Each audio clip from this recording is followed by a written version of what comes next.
এ বাবা, কত বেলা হয়ে গেল। আসছি কাকা, দাঁড়াও। এ নাও কাকা, আজ 1 লিটার দুধ বেশি দিই। কেন মা, তোমার স্নান আছে? না না, শ্রাবণ মাসের প্রথম সোমবার না, তাই পুজোতে লাগবে। এই কি গো, ওঠো, অনেক তো বেলা হলো।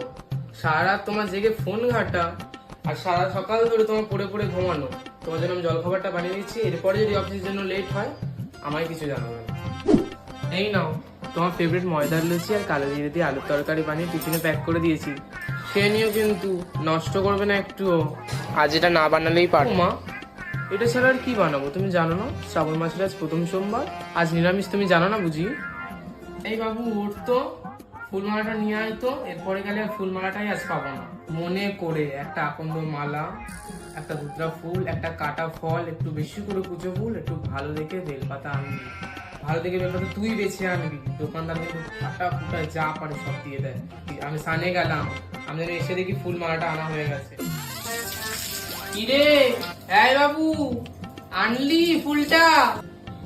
সর সর সর সর, ছুস না ছুস না। দেখেছো, ছেলেটাকে বারবার আমি বলে দিলাম বেলপাতা একটু ভালো দেখে নিবি। এবার আমি কি দেবো ঠাকুরের মাথা, কি দিয়ে আমি ঠাকুরের পুজো করবো? সকলের মঙ্গল করো। কিরে, এই বাবু, কি খাবি দুপুরে? চালে ডালে খিচুড়ি বসিয়ে দেবো, যা সাথে বেদার খিচুড়ি ভালো লাগবে খেতে। হ্যাঁ, খাবারের সাথে ফোনটাকেও গিলে খা খা খা। সারাদিন খালি ফোন আর ফোন, তোর একটু কি লজ্জা হয় না বাবু? ফোনটা রেখে আমি বইটা নিয়ে বসি, সারাদিন খালি ফোন আর ফোন। হ্যাঁ, আরে পিসিমা যে, এসো এসো এসো। এটা কি পিসিমা? তারকেশ্বর গিয়েছিলাম, তার প্রসাদ। তারকেশ্বরের প্রসাদ। এই বাবু, আয় তো একবার এদিকে। এনে এই ডোরটা পরে নে, পরে তাড়াতাড়ি পরে নে। বলো না পিসিমা, আমারও খুব যাওয়ার ইচ্ছা ছিল গো। ওর বাবার অফিসের চাপ ছুটি দিল না। আমি বলে দিয়েছি যে তোমার লাস্ট সোমবারে কিন্তু ছুটি না দিলেও তোমাকে যেতে হবে আমার সাথে। এই বাবু, বাবাকে একটা ফোন করতো না। অফিস থেকে ফেরার পথে 4টে হাত রুটি এনে তো পাড়ার দোকানটা থেকে।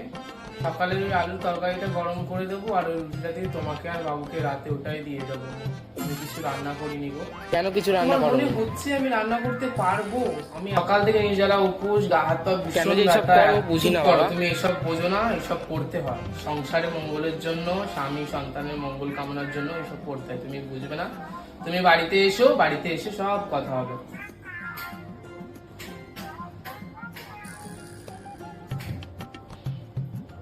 কি গো,